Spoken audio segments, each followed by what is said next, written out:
একটা কথা জানো তো বন্ধুরা, আমার বর নাকি বিয়ের আগে কোনোদিন কচুরলতিই খায়নি, আর আমরা ছোট থেকে কত খেয়েছি।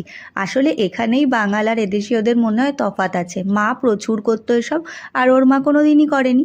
তো যাই হোক, বিয়ের পর থেকে যখন আমার মায়ের হাতে প্রথম কচুরলতি খেয়েছে, তখন ওর এত ভালো লেগেছে, যখনই প্রায় বাজারে কচুরলতি দেখে নিয়ে চলে আসে, বলে আমি ছাড়িয়ে দেবো। জানি জানি ছাড়াতে খুবই কষ্ট, কিছু কিছু জিনিস এসব ছাড়ানোর জন্যই অনেকে এনে করতে চায় না, কিন্তু এসব একটু কষ্ট করে করলে তার স্বাদ কিন্তু অনেক বেশি।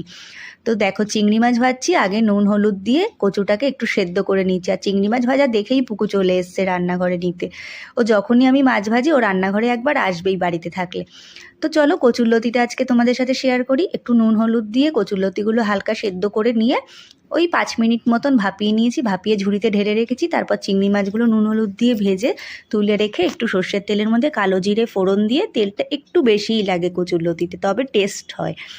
তার কালো জিরে ফোড়ন দিয়ে একটু রসুন কুচি, পেঁয়াজ কুচি, টমেটো কুচি, কাঁচা লঙ্কা চেরা দিয়ে ভালো করে নাড়াচাড়া করে নেব। মশলার মধ্যে নুন হলুদ আর একটু কাশ্মীরি লঙ্কার গুঁড়ো এর মধ্যে দিয়ে দিলাম, দিয়ে আবার নাড়াচাড়া করে নিলাম। তারপর একটু গ্রেট করে রাখা আদা, তোমরা আদা বাটাও দিতে পারো, আর একটু ভাজা জিরে মশলা দিয়ে দিলাম, মানে জিরে গুঁড়ো আর কি, ভেজে আমি গুঁড়ো করে রেখেছি ওটাই দিলাম। তারপর দিয়ে দিলাম লতিগুলো দিয়ে ভালো করে নাড়াচাড়া করে একটুখানি করে ঢেকে দিচ্ছি আর নাড়াচাড়া করে নিচ্ছি। বেশিক্ষণ লাগে না, জল এতে দিতেই হয় না, এমনিই তো সেদ্ধ করা লতিগুলো, তাই না?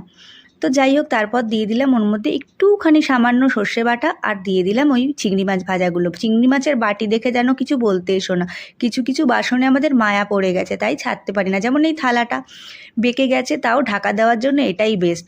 তেমনই ওই বাটিটা হলো আমার শাশুড়ি মায়ের চায়ের জন্য বেস্ট। বাসন আমাদের প্রচুর আছে, আসলে দিল্লিতে হোটেল ছিল, বাসনের অভাব নেই, কিন্তু কিছু কিছু বাসনের ওই মায়া আমি জানি অনেকের বাড়িতেই থাকে। আর হ্যাঁ, নামানোর আগে একটুখানি চিনি দিয়েছিলাম আরও টেস্টি বানানোর জন্য।